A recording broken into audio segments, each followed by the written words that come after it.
Scott, good to see you again, my friend. Hi, David. Yeah, Thank you very much. It's been some you. time. Has been. Yes, yes. Has But, been. but glad to get you back in the studio again. Thank you. So I thought we'd have a little chat one-on-one. Yeah. You know, the other guys, probably having some breakfast. Yeah.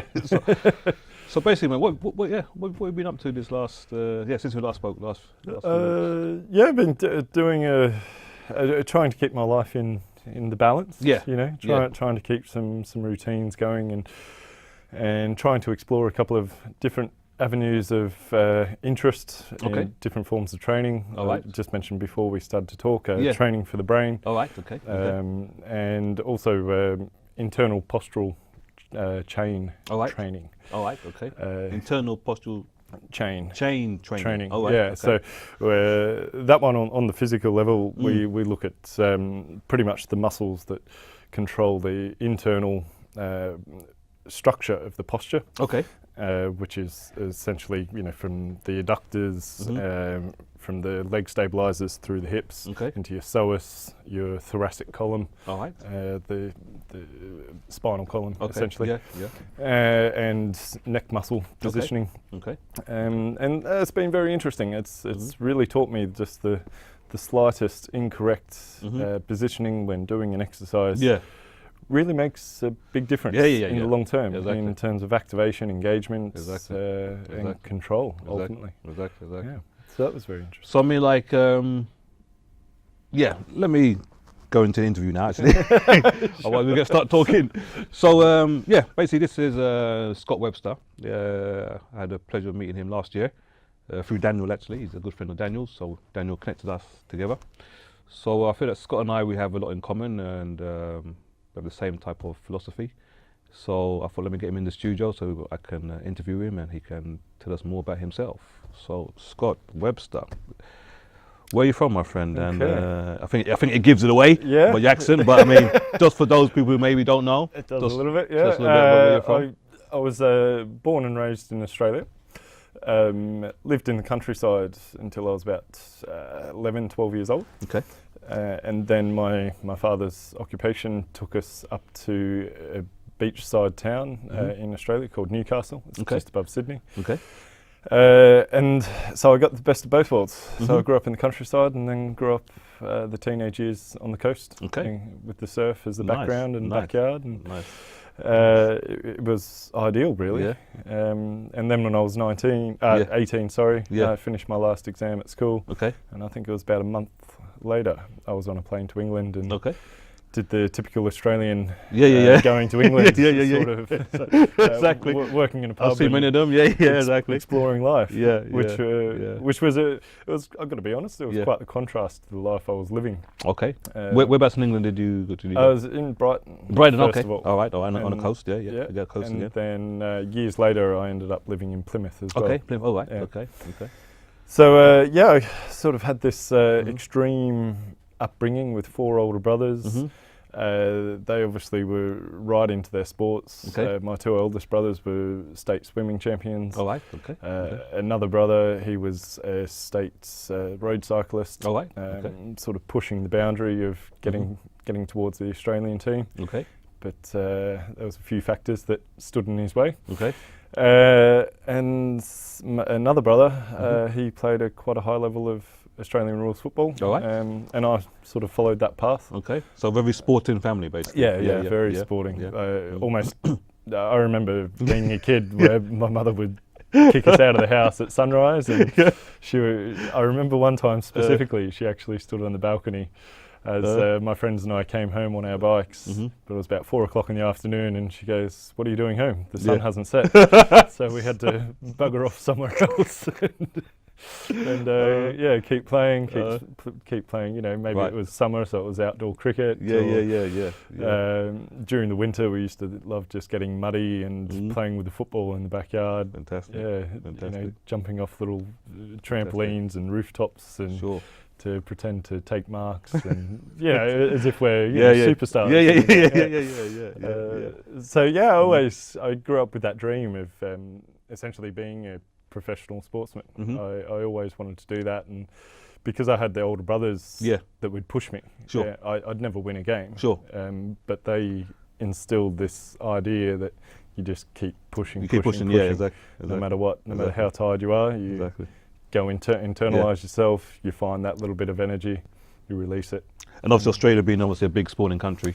Yeah. I mean, you've got the two forms of rugby, you've got cricket, it's huge, you've got swimming, you know, swimming so it's, huge, I think it all combined. What I've sort of learnt from this postural chain training was I made the hypothesis and put it towards the expert that I was being taught from, and I just essentially, it was a very simple hypothesis. It just said, so the more different things that we do as kids, and the more sports that we try, the more challenges that we undertake as a young child, essentially develops this internal postural chain. Okay.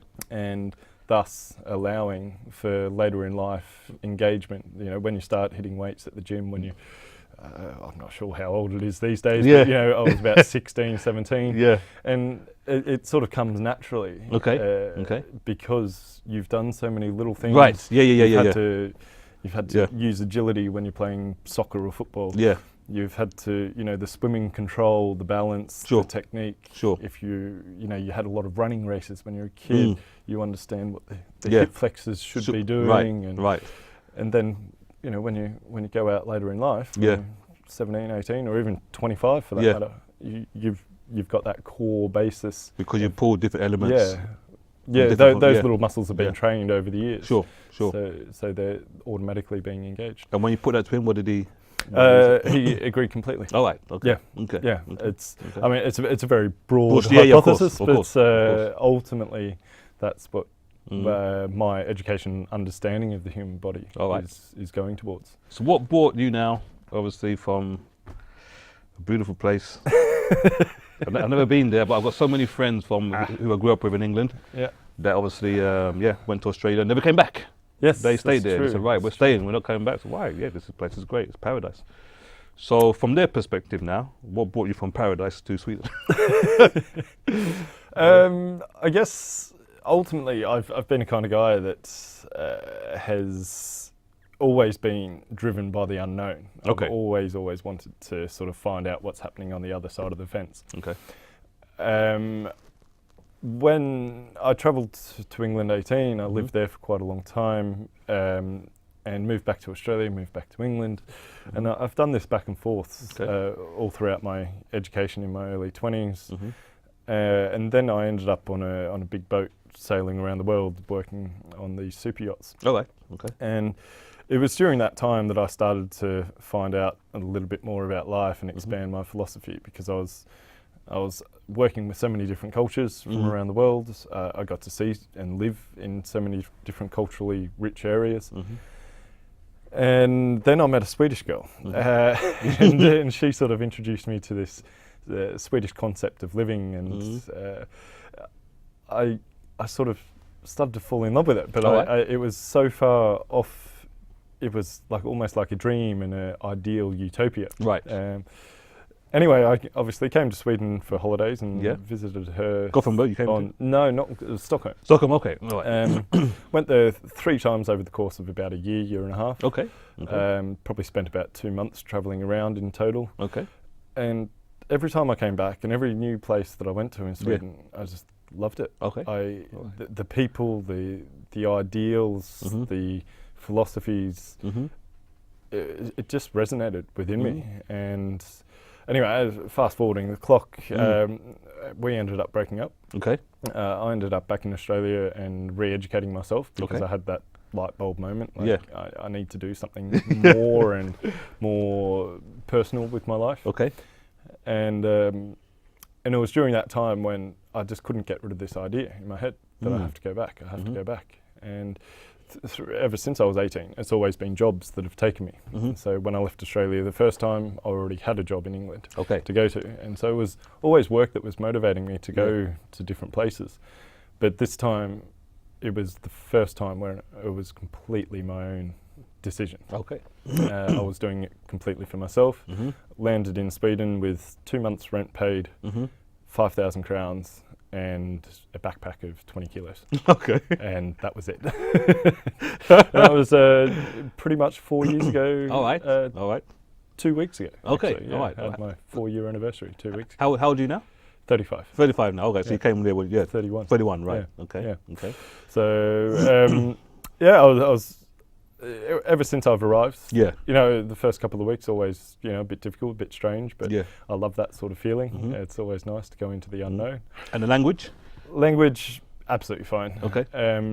I've picked up a reasonable amount. Mhm. I mean, I can converse at Yeah. least. Did you study SFE and all that? No. I studied across the road actually at Folk University. Oh, right. Yeah, yeah. I did a 1-month course, Mm-hmm. and then basically just got people that I worked with to Right. help me out. Okay. Yeah, Okay. I started working in a bar, restaurant, and it was an easy way to pay Pick the up, rent. yeah. And then easy way to pick Pick up up the language, Swedish yeah, as well. exactly. Exactly. And then until I was sort of comfortable enough in Yeah. Sweden to start my own business, Right. which was 6 months later. Okay. Yeah. Okay. And that So- was the point where I realised, I want to live here. Okay. All right. So- So no plans to go back to Australia to live in the near future? No, No, not no, in no. the near future. No, I no. mean, I'll never discount it. No. The day might come where I decide, actually, you know, yeah. I'll Your go family's back. still Family's still there. there. Yeah, 4 brothers, mum, Yeah, dad. yeah. We're all Yeah. reasonably close. Right. But I think they've got used to me. Okay. You know, I left home when I was Yeah. 15. Yeah, yeah, Went yeah. to boarding school. Right. 3 years at boarding school. Right. Went overseas. So they're used to your England. absence, so to speak. Exactly. Exactly. Yeah. They- So Sweden is now home for you, you say, yeah? It is. Yeah, yeah, Yeah. all right. Yeah. And now you Thank have you, Sweden. Sweden. So now you have obviously your own company. I do. Just explain to Yeah. the guys what it is. So I have a company called Webster Body Therapy and Massage. I take pride and try and specialise in the role of postural correction and activation of muscles. So essentially finding the problem areas within a person through analysis of certain movement habits, certain exercises that I put them through which show up weakness. Mhm. And then I work on them with my hands in doing the manual therapy or body therapy, using massage techniques, osteopathic techniques, and then just manual activation Okay. and soft tissue release. Okay. And then generally take them into the gym as well. Oh, right. And Okay. yeah, take them through a basic movement and training program Mm-hmm. that they combine with their regular activities that Okay. they should be doing anyway. And you have two clinics, is it? I have 2 clinics at the moment, Two, okay. but I'm reducing down to 1. Oh, right. Yeah. Okay. All right. Yeah. So you want to focus on one clinic. Yeah, Yeah, yeah. yeah. I'm planning to put in a different method of obtaining and holding clients. Okay. At the moment, it's you know, just a one-off sort Okay. of balance. A client will come to me maybe once a week Mhm. for a couple of weeks, and then they might not see me for another I see. 4 or 5 months. I see. But I want to change that Okay. to make it consistent. More consistent. Yeah. through- Makes sense. Makes sense. So essentially, I'll be implementing I don't want to say subscription idea, but that sort of idea. Okay, but just to get more consistency. Just like with the training, you don't want to train for like one hour a week and then you miss it for 5 weeks. Exactly. More, exactly. yeah. That comes to my next question actually. I mean, we focus obviously a lot on the training part Yeah. and the nutrition part. Yes. How important is what you do in that sequence for the holistic health side of things? Well, I would say that it is the essential link between sitting on the couch, knowing you should be doing something, Mm-hmm. and to getting yourself into a regular, healthy routine. Okay. So a number of my clients will come to me with an ache or pain, Mm-hmm. and we'll go in there, we'll identify where the ache or pain is coming from, Okay. or the most likely source, Mm-hmm. and then we treat that area so they feel a bit fresher, so that they actually mentally feel in a place where they can go and, you know, that they could go for a 2-3 kilometre run. Okay. Or they could, you know, do a gym session without feeling absolutely, you know, stiff and rigid and mentally not there. Mm-hmm. And then my sort of plan is just to get them moving, and it really doesn't have to be with anything specific at all, but just trying to build the habit. Okay.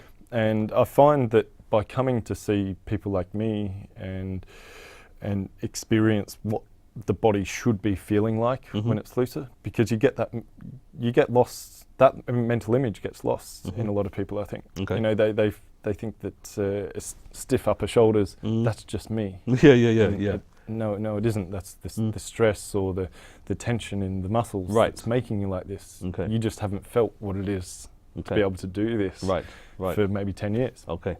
So just to get essentially put in that feeling of what the body should be like, and so they can actually get moving. Okay. That's why I think it's very important that, you know, just a simple massage is a good place to start. Right.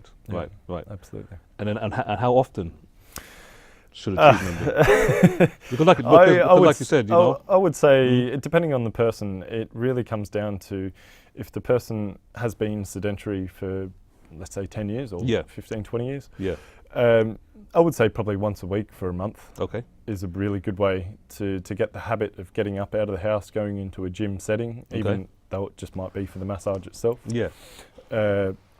That's building the habit. The 4 weeks in a row will allow the fascia chains to release, allow certain muscles to release their tension, thus allowing other muscles to start to get activated. Okay. And then putting them into a gym sort of session. Okay. But I mean, if you're a reasonably active, reasonably fit, diverse sort of person, then once a month, once every 5-6 weeks would be satisfactory. Okay. Depending on certain, in case you might have had a calf injury or a knee injury sometime during that point. Now, the reason why I asked that question is because the regular person, I mean average person, is hopefully is training 3 times a week. Yeah. Yeah, that would be utopia. Yeah, 3 times a week, and probably eating 3 times a day. Yeah. Yeah, that's what we recommend. Yeah. 3 good meals: breakfast, lunch, dinner, and 3 Doing times a week. in between. Yeah, 3 times a week physical activity. Yeah. So that's why I asked the question: how important is it that they have a routine with obviously the recovery side and exactly issue you're talking about? So if you're a regular gym goer and you're putting in just your regular weight sessions on the machines in the gym, then effectively, if you're doing similar routines, which we all do fall into that habit because we're creatures of comfort and we like comfort and familiarity, your muscles will be structuring your body into a certain position. And this is where a once a month sort of treatment will correct and allow the therapist to be able to explain, you know, for maybe this next month, focus a little bit more on your hip flexors.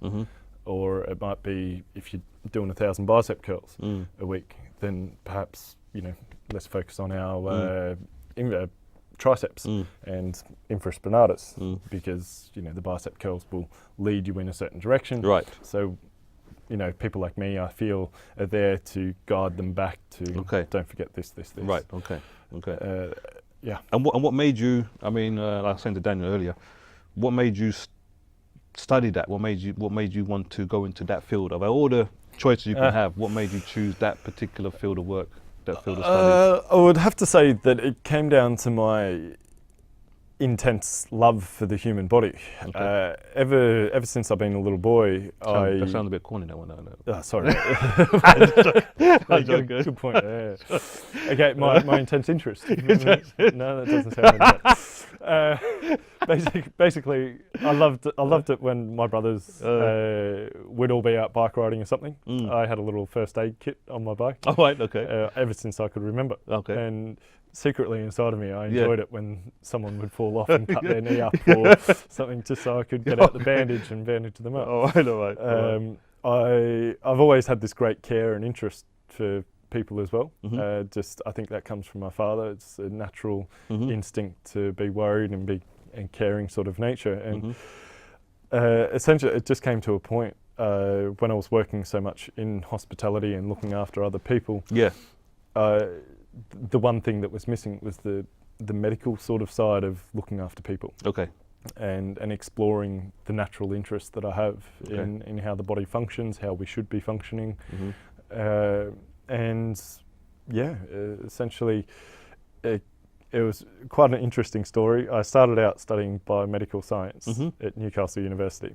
I did a year of that, and my brother actually heard how bored I was in my voice at the age of 20. He was living in Brighton at the time. All right, and all right, all he right. called me one day and Yeah. said, "I've just bought you a plane ticket." Okay.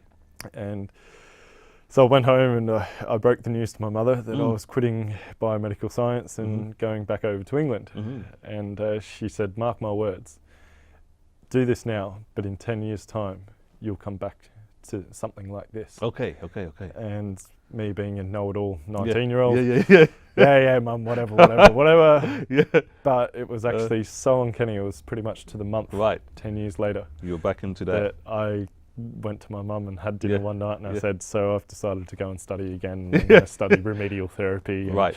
I want to be a professional rehab person for a sports team, Okay. essentially." Right. Right. Yeah. And you did that. You did that, right? You worked for some sports team. Yeah. I worked, started out as a volunteer with the Newcastle Jets football team. Right. It's a national soccer team in Okay. Australia. Okay. They actually had a link with my lecturer at school. Okay. And he came in one day, the sports rehab manager, and basically said, "Yeah, we're looking for a few good volunteers." So I went along to the club, had a test out on a couple of players. I passed the test, Right. and they kept me on. It was probably about 8-9 months, I Right. think, in Okay. total Okay. that I worked for them. Okay. Thoroughly enjoyed it. It was combining the theory with the practical. But the practical was in an environment where it was a professional environment. Okay. They had ultrasound machines, they had Right. anaesthetics going on, they Yeah. had cortisone injections, Yeah. a sports doctor, Sure. 2 or 3 physios, strength and conditioning coach, The full etc. package, basically. The full package. Yeah. And to see everything come together, Yeah, how yeah, the yeah. players would be essentially sent to us, Yeah. and then we'd pass them over, and Yes. they'd pass them over. Yeah. And it was just Yeah. beautiful to Yeah, watch, yeah, really. yeah, yeah. And what I got to, because of my personality, I like to poke and prod and ask all these questions. I got to see some amazing things that the human body can actually go through, Right. in order Right. to, if they've got a shoulder complaint on the Yeah. Thursday, Yeah. it doesn't matter. We're going to fix that Yeah. by Yeah. Friday night, so they're ready for Exactly. Saturday. Exactly. And some of the things that the human body can go through Yeah. is incredible. Yeah. But of course, in the practical setting, in the clinic, Yeah. we don't use some of those techniques. I don't think the common person would be too happy. No. But it was really interesting to see the extreme. Sure. And most of your patients today, are they? What do you call them? Patients, clients? Clients. Clients. Yeah. Yeah. Most of your clients today, are they like what? Older people, sports people? They're a complete mixture. Mixture. To Okay. be honest. All right. Yesterday, So it's a service for everybody. yesterday was a really good example.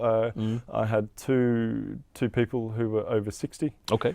They're just working on their generic sort of issues. Yeah. Nothing major with Okay. them.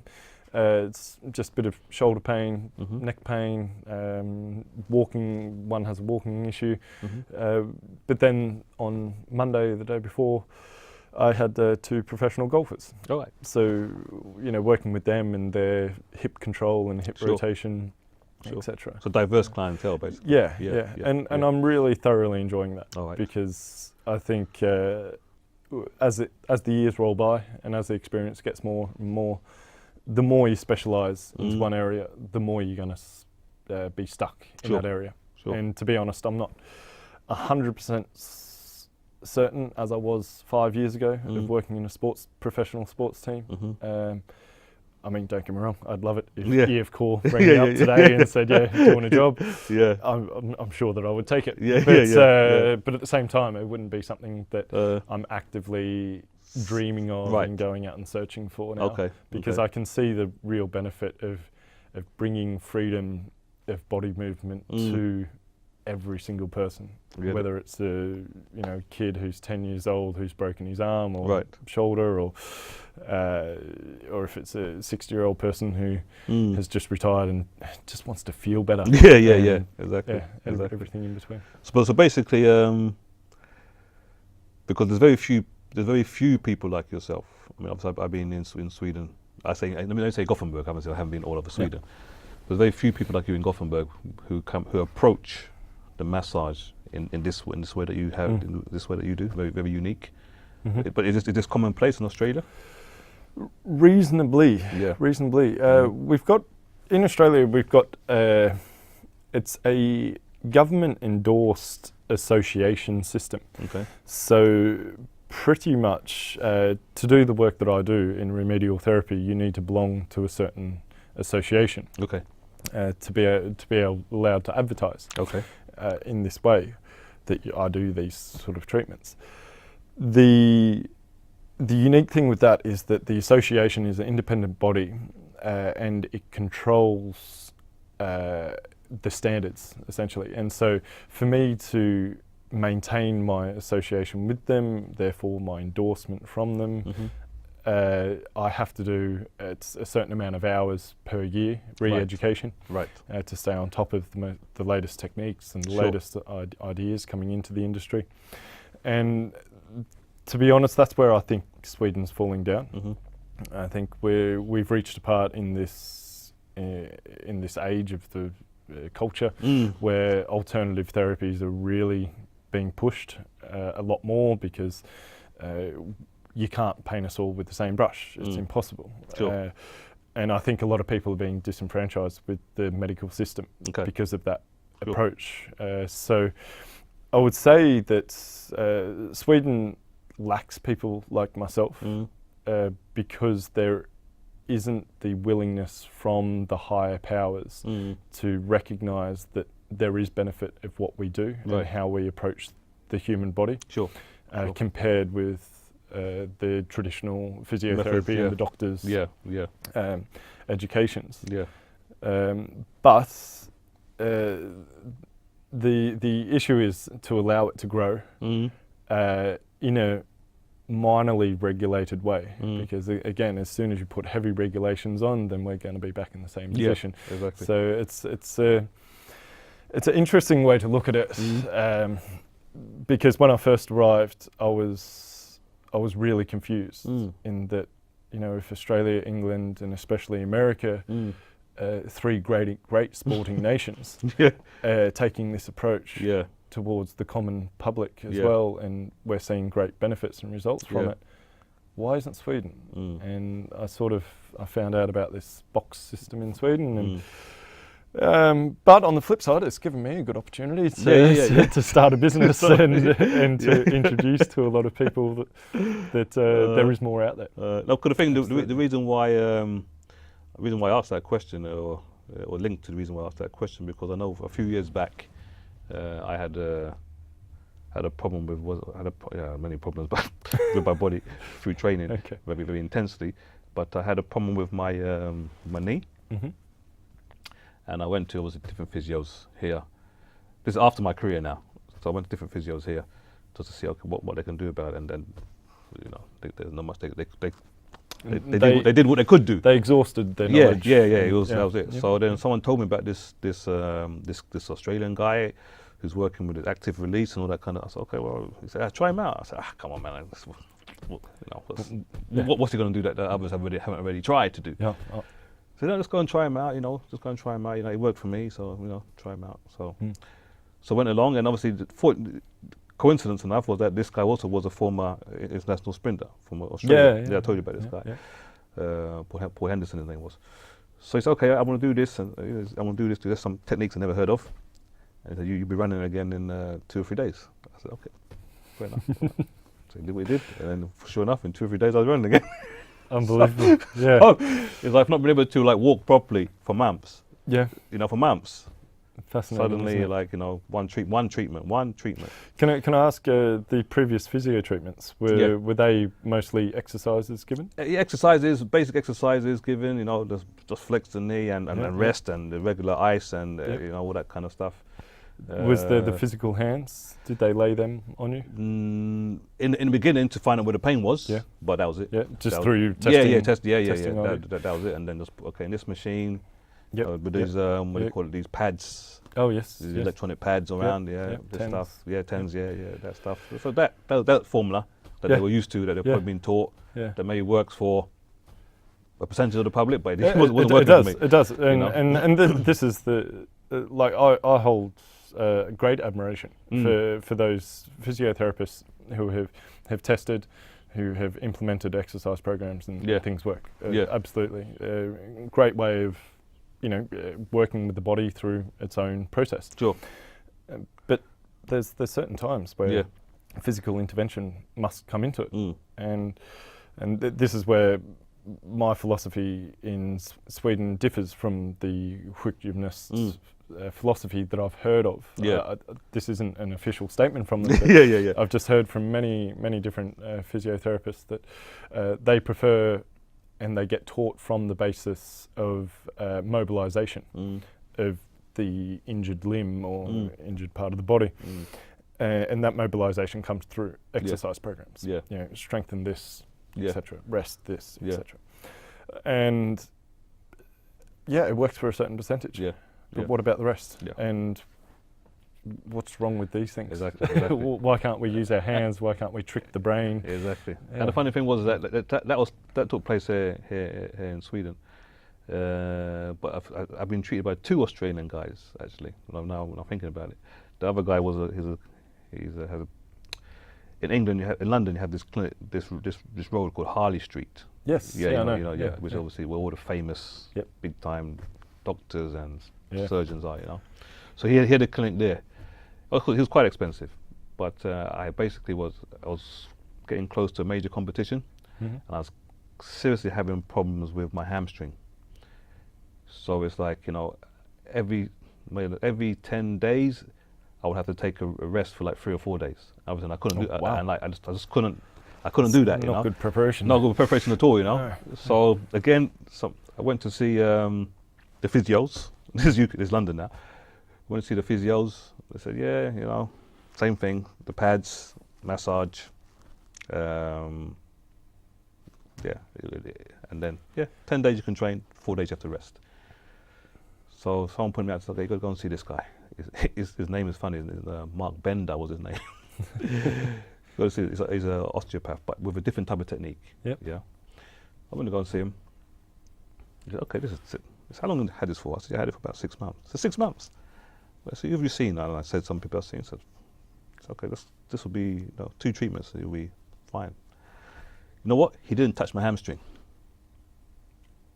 He looked at my lower back. I was about to say, you've got a lower back issue and psoas issue. I'm sure so it comes back. Exactly. Often. So he didn't touch my hamstring. There's nothing wrong with your hamstring. He said, he said the fact that you're continuing to work on your hamstring is making the problem worse, because you're over strengthening your hamstring. Doesn't need it. You need. It's not. That's not the problem. So he looked at my hamstring. Yeah, of course. That's not the problem with your hamstring. The problem, problems in your lower back. So 1 or 2 treatments, bang. And then he gave me exercises to do that will make sure he never came back again. And never came back again. You posturally corrected your lower back exactly in order to allow your hamstring to function correctly. Exactly. So all these kind of things, that's what I'm saying. But so when I met you now, and you were talking about all this active release stuff, then I immediately clicked into, these things happen, and then you forget. Right, he cured me, so you forget it. But but then when I started to realize, shit, all these other people coming to me with these problems, coming to me now as a trainer, and I'm sending them, right, I can't help you, obviously, it's outside my zone of expertise, what you need. I'm sending them to the physiotherapist, but the physiotherapist is not curing the problem. Yeah. Because it might get 50, 60, 70%. Yeah, but it's not going away, exactly. So it's like reoccurring all the time, and obviously that's affecting their training. So when I met you, last year, then I started to remember, there was something in that and that stuff. All this stuff, that I didn't connect at that time. I thought, okay, just coincidence. But the more I was thinking about it, there's something. There was something, and then I realized a lot of the athletes were going to Germany and US because they weren't getting it in London. They weren't getting it in England, basically. They were having to go to other countries. Why are you going away to see some doctor in Germany? there's a reason. Yeah. You know, you understand? Because Yeah. they've been allowed to grow, they've been allowed to Yeah, research, exactly. they've been allowed to educate. Come out of the norm. Yeah, exactly. Yeah. And come out of the Yeah, box. yeah. And I think that's the whole philosophy I take with the body. Yeah. And, you know, there are times when you need to go under a knife. There are times when you need to do a very strict training regimen on your leg to solve your knee pain. There are times when you have to get your hands in and manually change something of the body. And like the little training I'm doing for my brain right now as well, that I mentioned earlier. Yeah, there's sometimes that we just need to work with the brain and the eyes. Right. And I think it comes down to a good therapist who, or any medical sort of professional that understands their limitations of their qualities that they have, and can identify which area the person needs to go towards. Okay. And a little side issue. I think one of the slight issues with having so many independent therapists like myself is that we're all, at the end of the day, we all have to pay rent ourselves. And this is where I try to uphold this philosophy as much as I can, and that's try not, as much as you can, not to let money get in the way. Right. Because that's going to cloud your judgment. Right. It's going to make you have bias. Right. So I've got to the point now with my current condition. Basically, I'm only allowing myself to take a number of clients in the week, so I can give them that due respect. Okay. I've noticed a change in my economy, but ultimately, am I going to sleep well at night? Yeah. Even if I pay the rent, am I still going to sleep well at night? Yeah. And if I don't do my job correctly, then no, I won't sleep well. So what's the point in having? Yeah. No, I get it. I really feel that we, as an alternative environment industry, we need to sort of come together and do the best thing for our clients, and that is to get certain standards involved from an independent organisation. We need to get collaboration, more collaboration going. I feel that technology, we have so much technology in this world, but we're not using it to collaborate together. We're using it for our own individual practices, which is obviously great and necessary, but I feel that we could collaborate a lot more. I mean, my idyllic setting in my dream world is to have one building with, pretty much at least one of each of all the disciplines you can think of, from walking technique and running technique to psychology, the idea of how much the common world stress in our lives these days is affecting our bodies. There's been a couple of my clients I've actually said, I suggest you go to a psychologist with, because it doesn't matter what we do in this setting, how many times I release that hamstring, or how many lower back exercises I give. If you continue your life the way it is, it's not going to change. Exactly. Exactly. Yeah. And I mean, and the thing that the philosophy you have, that I think is great, is that easily transferable. Oh, absolutely. All right. Yeah. Okay. Yeah. So it can be taught in a way where anyone can understand. Absolutely. Yeah. Absolutely. What do they need to bring? An open mind, or Yeah.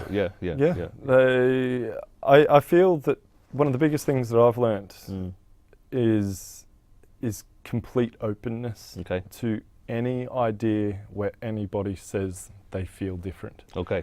And you need to identify on an individual basis why they feel different. What was the thing that made them switch? Was it the exercise, or was it the stress-free environment? Okay. Was it just the sheer simple fact of getting off the couch and going in to see somebody to get help? Generally that lifts a great burden off people. So it don't necessarily think when you're doing any education that this is it. That's the biggest thing to take into the course, and to test things within limits, of course. Set down your parameters, and be able to test and test on yourself as well. Like, you've got the perfect specimen right there with yourself to test what a bicep curl will do if you over-rotate. Sure. You know, of course, you're not going to punch out 20 reps with an over-rotated shoulder doing a bicep curl, because you're just going to pinch it. But just to get that feeling of what it feels like is very interesting, because then when you're seeing your clients do it, or when you're analysing, are they doing this exercise specifically and correctly, then you'll be able to see, oh no, they're just, you know, half a centimetre too far rotated. Because you know that feeling of what's going to happen, and that's a great thing to be able to teach people with. Okay. I've asked you a couple of questions before we close then. Yeah. What's been your biggest challenge?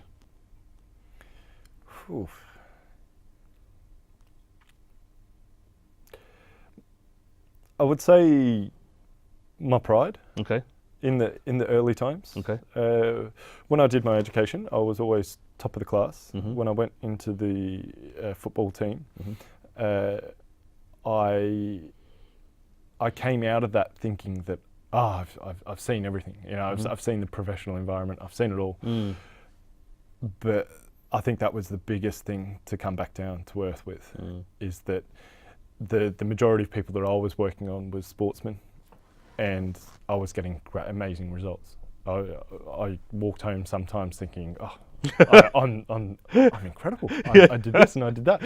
But then when you transfer those techniques onto different people who aren't professional sportsmen, like that's when I really started to scratch my head sometimes, because I started to think, oh crap, hold on, what's happened? I've lost it, and I started to feel a bit down for myself, and I started to feel bad for the clients because they were paying the extra money to come and see me, and I wasn't getting the results that I wanted to, and they weren't feeling the results. So I really had to wind myself back and just go back to sit and listen. Okay. Just sit and listen and analyse and read and read and read. Okay. That was my biggest challenge, I would say. And I think getting to this point of feeling, I think, was the other biggest challenge. I come from a very sort of scientific sort of mindset, especially in my earlier days.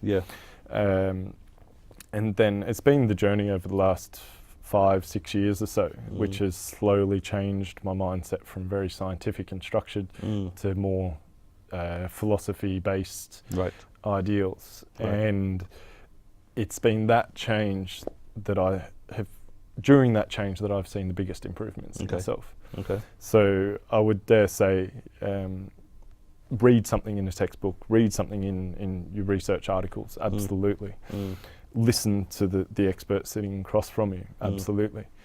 But just never forget that the person is, the client is the most important thing. Sure. So it doesn't matter if, 90% of people get better from this study. It doesn't matter if the best person in the world is teaching me that, this is the way to do it.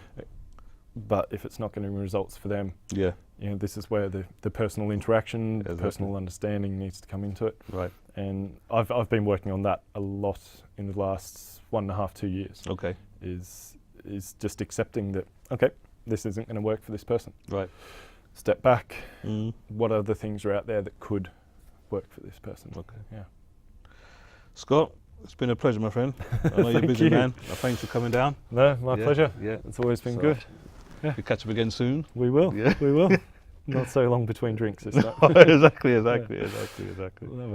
All right. Yeah. Thanks, David. No problem, my friend. No Cheers. problem. Cheers.